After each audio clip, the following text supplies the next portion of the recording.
밀려 내려오는 차를 몸으로 막아내고 불타는 차에서 운전자를 구해낸 이들. 구조 전문가가 아니라 평범한 이웃이었습니다. 내가 다칠 수도 있는 상황에서 타인을 돕기 위해 몸을 던지는 이런 이웃을 우리는 의인이라고 부릅니다.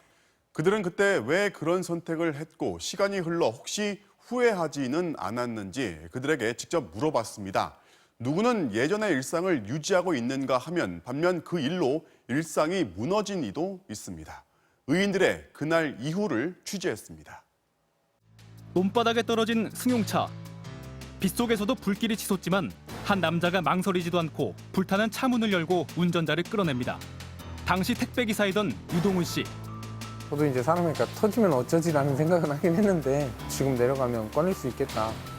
신고하면서 무조건 뛰어 내려갔죠. 좀 더 안전한 일을 찾아 농작물 관리를 시작한 유동훈 씨.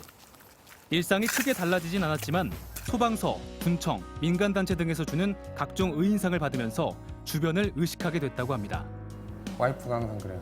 돌아다니면서 거리에서 침도 뱉지 말라고.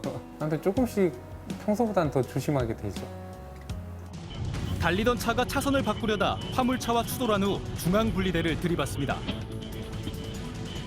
사고를 목격한 손영권 씨와 이수찬 씨. 서로 모르는 사이였지만 힘을 합쳐 의식을 잃은 운전자를 구출했습니다.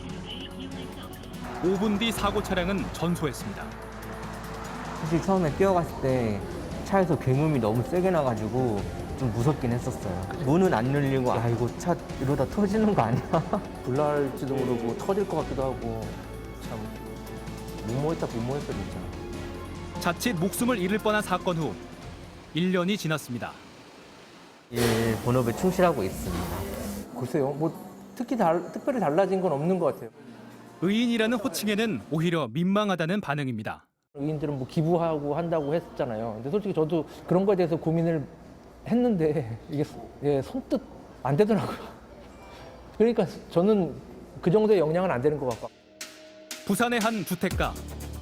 한 남성이 오르막길에 세워둔 승합차에서 버팀목을 빼는 순간 차가 뒤로 밀려 내려가면서 바퀴에 깔리고 맙니다. 지나가던 마을버스에서 여고생 5명이 뛰어내려 달려갑니다. 일사불란하게 승합차를 뒤에서 있는 힘껏 밀어 올렸고 주변 사람들까지 합세해 남성을 무사히 구조했습니다. 저희보단 위급하신 분이 너무 눈에 크게 보여가지고 저희는 그냥 그런 생각 없이 바로 좀 도와드렸던 것 같아요. 거침없이 구조에 나서는 모습에 여고생 어벤져스로 불린 이 여고생들은 벌써 성인이 됐고 이들 중 신인경 씨는 취업을 했습니다.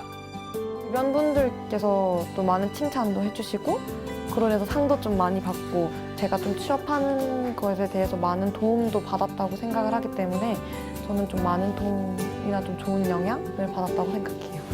하지만 그날 이후 일상을 잃어버리는 등 고통 속에서 살아가는 의인들도 있습니다. 터널 앞에서 연료가 떨어져 멈춰선 차. 평소에도 어려운 사람 돕는 일에 주저하지 않았던 김용선 씨는 당황한 운전자를 도와 갓길까지 차를 밀어줍니다. 무사히 차량을 이동시키고 한숨 돌리려던 순간 트럭이 이들을 덮쳤습니다. 화물차 기사가 졸음 운전을 하면서 이렇게 운전을 끄고도 몰랐습니다. 그 차가 졸음 운전을 안 했어도 제가 잘 처리를 하고 무사히 다 빠져나왔을 텐데 도움을 받은 차량 운전자는 무사했지만 김용선 씨만 크게 다쳤습니다. 중환자실에서 한 달 넘게 생사를 넘나들었고 사고 후 뇌졸중까지 발병. 왼쪽 팔과 다리가 마비돼 지금도 병원에서 치료 중입니다. 제가 선택을 해서 했던 일이기 때문에 후회는 하지 않습니다. 하지만 현실은 참 참담하네요. 퇴원을 하더라도 이전 같은 삶을 살 수는 없습니다. 그날의 선택에 후회가 없다가도 도움을 받은 운전자가 감사 인사는커녕 연락조차 없는 것을 떠올리면 원망이 솟구치기도 합니다.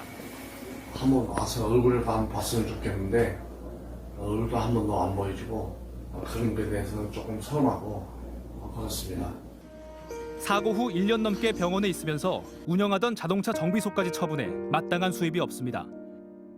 가해 차량과의 보험 협상은 최근에야 마무리돼 도로공사에서 받은 의인상 상금과 주변의 도움으로 근근히 생활하고 있습니다. 곽경배 씨는 길 가는 여성을 폭행하던 노숙자를 말리다 흉기에 찔려 오른팔 동맥과 신경이 절단됐습니다. 게임 잡지 기자였던 곽 씨는 더 이상 기사를 쓰지 못합니다. 깍 쥐는 게 안 되죠. 요즘도 밤마다 이게 손이 저려가지고 일상적으로 엉덩이 밑에 손을 갖다 이렇게 깔고 자요. 오른손을 거의 사용할 수 없게 됐지만 다행히 가정을 꾸리고 살아가는 데는 큰 어려움이 없다고 합니다. 저는 이 일로 제 인생이 그렇게 드라마틱하게 바뀌었다고는 생각 안 하거든요. 하던 일도 그대로 하고 있고 뭐 계획했던 결혼도 했고 일상생활에 약간의 불편함은 있지만 이건 감수할 수 있는 부분이니까. 의상자로 선정돼 국가로부터 보상도 받았습니다. 위험에 처한 사람을 돕다가 피해를 입은 경우 국가에서 보상해주는 의사상자 지원제도.